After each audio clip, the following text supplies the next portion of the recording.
All of these strange anomalies that have suddenly started to happen with such frequency that they are almost the norm now. The answer to that may lie in what is probably the most important conspiracy theory ever put forth. Why is it the most important? Because it is the conspiracy theory to end all conspiracy theories. If all is taken at face value and it goes to plan, this is the last step in the quest for global domination and control of the masses. This is the coup de grace, the master stroke, the final shot in a long battle. Some of you already know what I'm talking about just from its description. You recognize its importance from your own research, and you know what is to come. Of course, I'm talking about Project Bluebeam. We have been seeing so many anomalies in the skies over the last few years that we are now accustomed to them, and we rarely even give them a second look unless they are completely inexplicable. These anomalies are, to many people, the beginning of the end of civilization as we know it. How, you ask? Well, I'm glad you did. To answer that, we have to define just what Project Bluebeam is. In short, it is the attempt of the global elite to simulate an alien invasion. This alien invasion may or may not simulate a second coming of Christ, but it will invariably spark a New Age religion that will result in a new world order with the Antichrist set as the leader. There are many versions of this story, each one with a slightly different set of details, or it's adjusted to fit specific religious dogmas, and there is no official version. But all of them include a simulated invasion. Some claim there will be raging battles in the sky. Some claim those battles will be with UFOs and aliens, while others believe that the battles will be simulated with angels.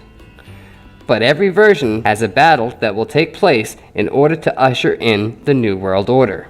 There are many references to Project Bluebeam throughout history.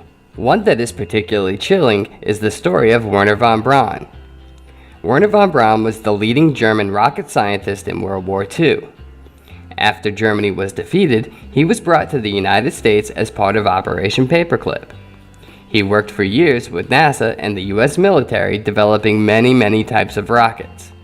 On his deathbed, von Braun confided in his nurse, whom he had grown very fond of, that there was a plan for world domination. The plan he described used false flags to take over the world.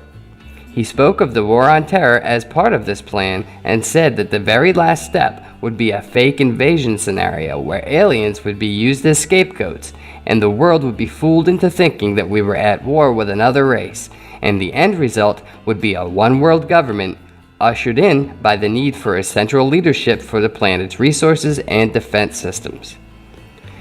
Now, as you can see, this is indeed the greatest conspiracy theory ever, simply because of the enormity of the undertaking. To fake an alien invasion in the skies and make it believable, fooling the entire world with holograms, to usher in sweeping political and social change is so seemingly impossible that just the suggestion of it invites ridicule. And perhaps that is their greatest asset. When something seems too ludicrous to be true, you can get away with almost anything because nobody will believe it. Anyhow, that is the loose definition of the Project Bluebeam conspiracy. If the definition isn't enough to blow your mind, then surely the steps in the process of pulling off this fake invasion will be more than enough. In order to pull this thing off, they will need visual technology that is second to none. We already have video technology that is so real that the only way that we tell the difference is that we know that these things don't exist. Take CGI UFOs or monsters that are commonplace in today's cinema, for instance. These are excellent examples of how video technology is so good that it easily fools the brain. Unless you are watching some low-budget shows on Sci-Fi Channel, modern CGI is up to the task of fooling our eyes. But they're going to need more than that to pull off the greatest lie ever told. A lot more.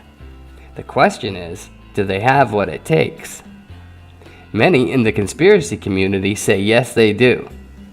If modern CGI is up to snuff fooling everyone in a 2D format, then what is the state of modern 3D technology?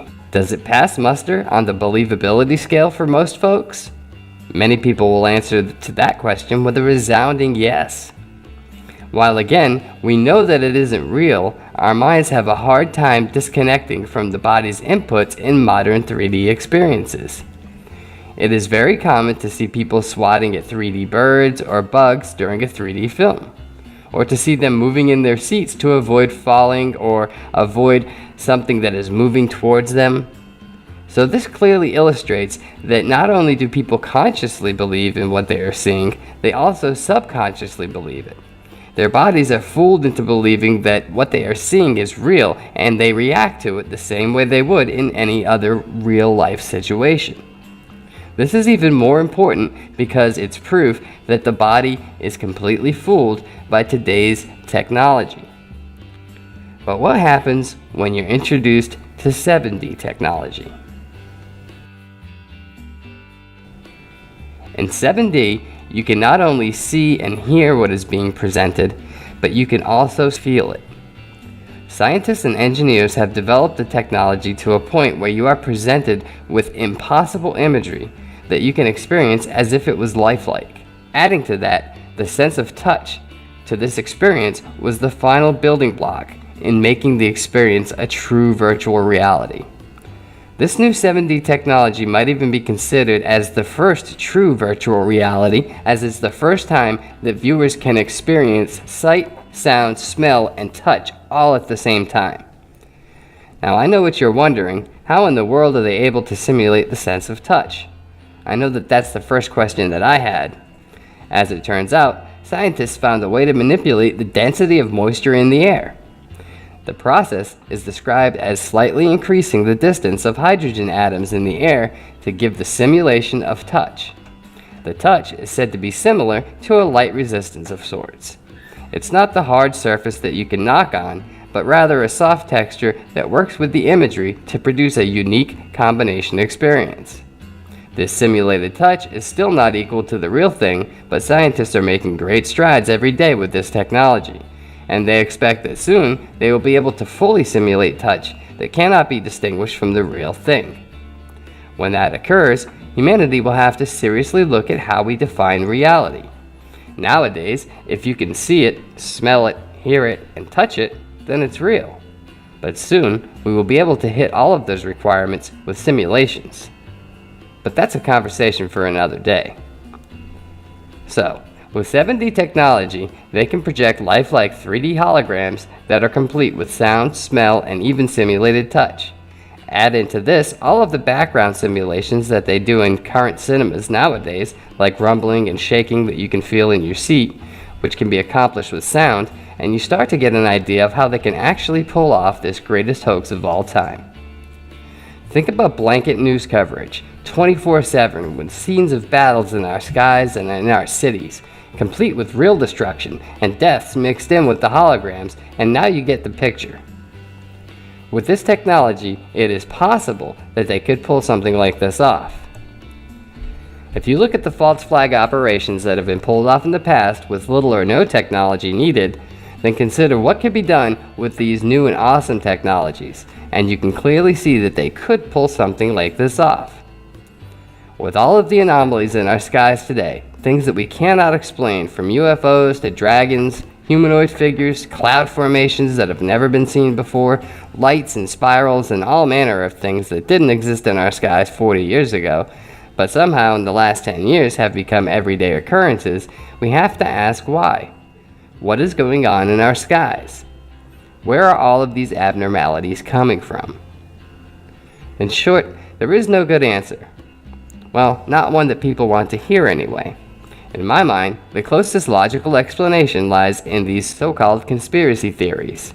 They are the only ones who come even close to offering a rational explanation for what is happening. Most folks refuse to even listen to these theories, much less give them any credence or investigate them for themselves. Whether it's laziness or social programming, the end result is that we go through life wondering what is actually happening and never figuring it out. The one thing we can do to not only help figure out what is happening, but also to prove that these anomalies are real, it should be addressed, studied, and accounted for by our government, is to continue to document them. Take pictures,